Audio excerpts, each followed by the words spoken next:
আজ আরো একবার আমরা দেখাচ্ছি আপনাদেরকে আমাদের ক্যামেরা পার্সন রয়েছেন, আমাদের আরো একটি ক্যামেরা পার্সন যিনি দূরে রয়েছেন, আমাদের টেকনিশিয়ানরা রয়েছেন।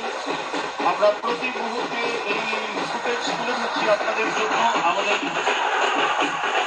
সরাসরি সম্প্রচারে আমরা রয়েছি আপনাদের সঙ্গে একেবারে শুরু থেকে থাকবো শেষ মুহূর্ত পর্যন্তই। আর আবারও ফিরে দিচ্ছি সুন্দর উপস্থাপনায়।